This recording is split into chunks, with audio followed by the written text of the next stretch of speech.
Hey, what's up everybody? I'm Matthew Hussey, the Hungry Hussey. Today, getting back to my roots, my southern roots. Fried pork chops. Whew. Boy, that's a southern delicacy, y'all. We're gonna do some fried pork chops. We're gonna do some fried taters. I'll do it on the Blackstone griddle. It's gonna be some good groceries, I guarantee it. So hey, get your shoes on, lace them up, let's go, all right? See you then.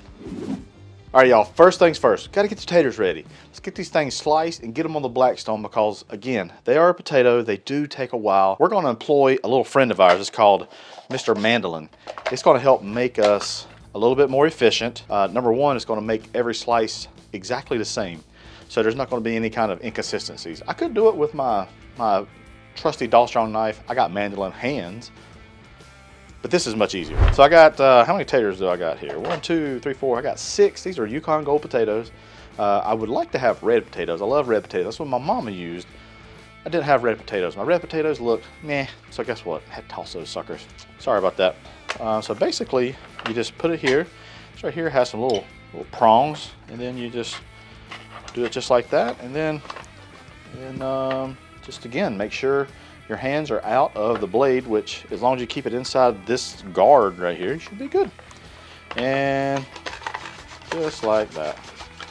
You don't want very big chips, but that right there will do just fine. Come back here. And the onion, we're gonna make the same size. There we go. We got our onions, potatoes all ready for the Blackstone. I thought I might try to use some of this. This is Wagyu beef tallow. I thought, man, that might be good on these taters. Oil, you can use oil too, whatever oil you want. I just thought it might be good. So we're at 416 degrees right there. And that's about right, about what we want. Because these taters, they're gonna come down, they're gonna bring the temperature down, but you wanna get a nice char on too, all right? I'm gonna put them down first, and then I'm gonna put the onions down on top of them. We're gonna put our big steamer on top of this too, just so that we know that they're done. I'm actually gonna wait for salt and pepper, just kind of I wanna let them get a nice crust. But back in the day, Mama Hussey, she used to make this in a cast iron skillet, and man, this is one of the best things ever, y'all. It's potatoes. But hey, we didn't have a lot, y'all, and this went a long way. We even made sandwiches out of these, fried potato sandwiches. Poke fun at it all you will, but it was good groceries, and my mama's family were fed, all right? So it's gonna come here, we got our big lid, just gonna bring that down. We're just gonna let that chill, all right? All right, y'all, now we're gonna focus our attention right here. These are pork chops, got some beautiful pork chops. I bought a whole pork loin, and I just kind of divided it up myself and made some beautiful chops of it, so that's how we're doing it. I got a few end pieces here. I'll fry those up. Nothing goes to waste, right? A little bit over a cup of flour right here. A little cup of flour. A little word of advice, season your flour. If you can't see your seasoning, you ain't got enough seasoning in it. I got 1 tablespoon of salt right here. Got about a 1/4 teaspoon of pepper. Use whatever you like, by the way. I got about 1 teaspoon of garlic powder. Got 1 teaspoon of onion powder. I got a 1/2 teaspoon of Lowry's, Mike Lowry's, and I also have a little bit, probably about a 1/4 teaspoon of paprika, or paprika. And I can actually see a little bit of the seasoning. My family, they're not a big seasoning fan, you know, a bunch. Feel free to use if you want heat. You know, you got a little cayenne pepper, you do cayenne, just whatever you want. Focus our attention over here. You got to watch out. I'm going to take a little bit of this. This is just avocado oil, all right? And I'm going to take our onions. I'm going to let those just kind of hang out on top. Let those kind of steam. They're looking good. Don't touch them yet. Got these big pork chops. They don't take long to cook. And you just want to lay them in this milk. And it depends on the breading, how much breading you want. This is going to be just like a light breading. This is just half and half right here. You can do milk, regular milk. Don't matter. You can do buttermilk. Just want to make sure this chop just nicely coated. All right. I just thought of something pretty cool, Elijah. I should put my GoPro on Maggie. That would be pretty cool. So that we can see what she sees. So we got all of our chops. Got them all of them breaded up. Now, let's clean up. I want to wash my hands and we'll come right back. Got to get these taters flipped over there. They're singing to me. All right, y'all, let's see what these taters looking like. Actually, woo-wee, boy. Kind of smell them getting a little happy over here. Some of them might be. Oh, perfect, boy, perfect. Boy, that right there, it's a thing of beauty. Come in here with a little bit of salt. We'll put our dome back on. We're gonna let those go. They've been going for probably about, I don't know, 3 to 4 minutes already. Again, they take a while. All right, y'all, it's time to get our pork chops on the Blackstone, all right? So we've already breaded them up. They've been sitting there for a minute or two, just you know, kind of hanging out. That helps adhere the flour to the chop, or you can put it right on it. But again, we're gonna come in here, we're gonna use this beef tallow. I've been digging this stuff lately. You know, y'all just use what you want.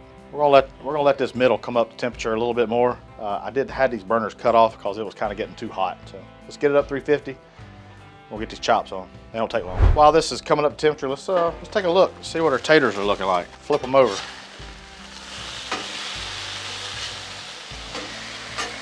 They look good, y'all. 331, 352. Man, I think we're perfect right there. Whenever you're frying, you know, like pork chops, chicken or whatever, you got to keep it kind of moist, okay? So we're just gonna come here. I'll lay these down. We'll lay these nicer ones down first. We'll take a little bit more of this. We'll put it right here. Come in here, come in here. There we go.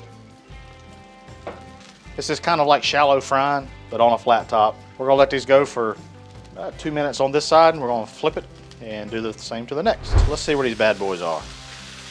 Woo! Those look nice. Look at that. Nice crust, nice crust. Same thing, 3 to 4 minutes on the next side, and they should be probably about done. So they're about 130 degrees right now. Perfect.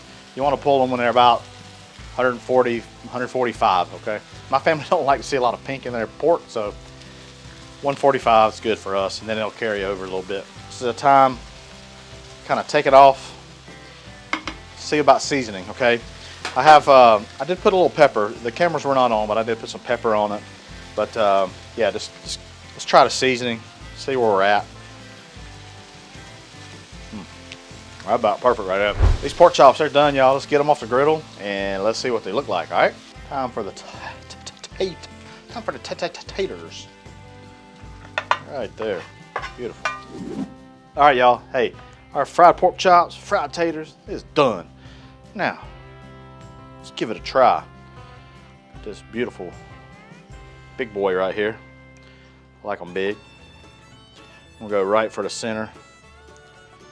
Beautiful. Oh man, that's a beautiful little chop. Nice, juicy, tender. Oh man, and very flavorful. I taste those seasoning. I taste that garlic powder, onion powder, a little bit of that seasoned salt. It's got some sweetness to it. Man, it's just, I love a fried pork chop. I know dudes don't about care how it is. Let's try the fried taters. Beautiful one. Man alive. I get that oniony flavor to them. Those onions were cooked in it. Golly, I can eat this right here be good on a sandwich with some mayonnaise. Dang boy. Take this back, you know, 35 years ago or more. This is what we'd have, but Mama had to cook this in the house in the pan. We cooked this outside, keep that stink down. But well, it's some good groceries, y'all. Well, y'all, that's it for today. Hey, I appreciate you watching. I appreciate all the support you give. If you haven't already, hit that like button, hit that subscribe button. If you want to hit that join button, get a few more perks than typical viewer, do that as well. Hey, I appreciate you. I love you. And until next time, folks, Hungry Hussey is out. Bye, y'all. You need a piece too, don't you? There you go, girl. Good girl.